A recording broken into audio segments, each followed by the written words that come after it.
ভক্তিযোগ একটি গুরুত্বপূর্ণ আধ্যাত্মিক যোগপথ যা বিশেষত ভগবানের প্রতি গভীর ভালোবাসা, ভক্তি ও আত্মসমর্পণের মাধ্যমে আত্মার মুক্তির সন্ধান করে। হিন্দু দর্শনের 4টি প্রধান যোগপথের মধ্যে এটি অন্যতম এবং ভক্তিযোগে মানুষ নিজের মন, হৃদয় ও আত্মাকে ঈশ্বরের চরণে নিবেদন করে। ভক্তিযোগে ভক্তির মাধ্যমে ভগবানের সঙ্গে একটি নিবিড় অন্তরের সম্পর্ক স্থাপন করা হয়। এটি কেবল একটি আধ্যাত্মিক চর্চা নয়, বরং এক গভীর অনুভূতির প্রকাশ। ভক্তরা বিশ্বাস করেন যে সত্যিকারের ভক্তির মাধ্যমে ভগবানের সঙ্গে মিলন সম্ভব এবং এই মিলনের মাধ্যমেই মুক্তি বা মোক্ষ লাভ করা সম্ভব। এখানে ব্যক্তিগত অভিজ্ঞতার মাধ্যমে ঈশ্বরকে উপলব্ধি করা হয় এবং আত্মার শুদ্ধি সাধনাই মূল লক্ষ্য। ভক্তিযোগের স্তর বা পর্যায়সমূহ। ভক্তিযোগের বিভিন্ন স্তর বা পর্যায় রয়েছে যা একজন ভক্ত তার ভক্তিযোগের পথে অনুভব করতে পারেন। প্রধান কয়েকটি স্তর হল শ্রবণ, ভগবানের মহিমা, গল্প ও কীর্তন শোনা। এটি শাস্ত্র ও কাহিনী থেকে উৎসাহ ও প্রেরণা লাভের এক উপায়। কীর্তন, ভগবানের গুণাবলী ও কীর্তন গান বা উচ্চারণ করা। স্মরণ, ঈশ্বরের কথা, নাম বা গুণ চর্চা করা। পদসেবা, ভগবানের প্রতি সেবা ও যত্নশীলতা দেখানো। অর্চনা, ভগবানের পূজা ও উপাসনা করা। বন্দনা, ভগবানকে স্তুতি বা প্রশংসা করা। দাস্য, ভগবানের দাস বা সেবক হিসেবে নিজেকে মনে করা, ভগবানের সঙ্গে বন্ধুত্বপূর্ণ সম্পর্ক স্থাপন করা। আত্মনিবেদন, ভগবানের প্রতি সম্পূর্ণ আত্মসমর্পণ করা। এই 9টি পর্যায়ে একজন ভক্তকে ভগবানের সান্নিধ্যে নিয়ে আসে এবং আত্মার মুক্তির পথে সহায়তা করে। ভক্তিযোগের প্রকৃতি।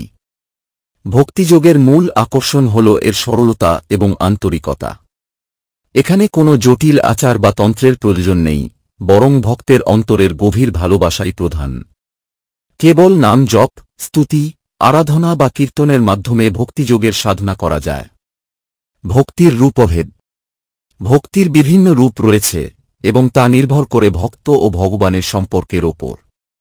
প্রধান কয়েকটি রূপ হল শান্ত ভক্তি, শান্ত বা নিরাবেগ অনুভবের মধ্যে ঈশ্বরকে দেখা। দাস্য ভক্তি, ঈশ্বরকে প্রভু হিসেবে এবং নিজেকে দাস বা সেবক হিসেবে দেখা। সখ্য ভক্তি, ঈশ্বরের সঙ্গে বন্ধুত্বপূর্ণ সম্পর্ক স্থাপন করা।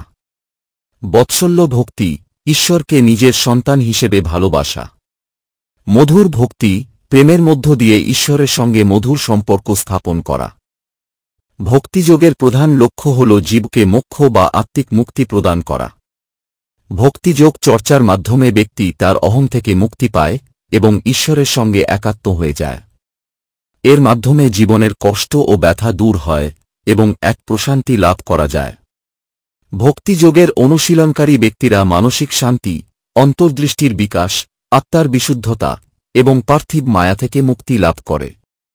এটি ভক্তদের মন ও হৃদয়কে উজ্জীবিত করে জীবনের প্রতি গভীর ভালোবাসা এবং মানবতার প্রতি শ্রদ্ধা বাড়ায়। ভক্তিযোগের অনুশীলন পদ্ধতি। ভক্তিযোগের প্রাথমিক অনুশীলনগুলির মধ্যে রয়েছে নাম জপ, ঈশ্বরের নাম জপ করে তার স্মরণ করা। প্রার্থনা ও পূজা, মন্দির বা ব্যক্তিগতভাবে পূজা করা। কীর্তন ও সঙ্গীত, ভক্তিমূলক গান গেয়ে ঈশ্বরের স্তুতি করা। ধ্যান, ঈশ্বরের মূর্তি বা রূপের ধ্যান করা। সেবা, মানব জাতির সেবা করা, যা ভগবানের সেবারই প্রতিরূপ। ভক্তিযোগে বিশ্বাস করা হয় প্রকৃত ভক্তি ঈশ্বরের সঙ্গে জীবের এক মিলন ঘটাতে পারে, যা চরম মুক্তির দিকে এগিয়ে নিয়ে যায়।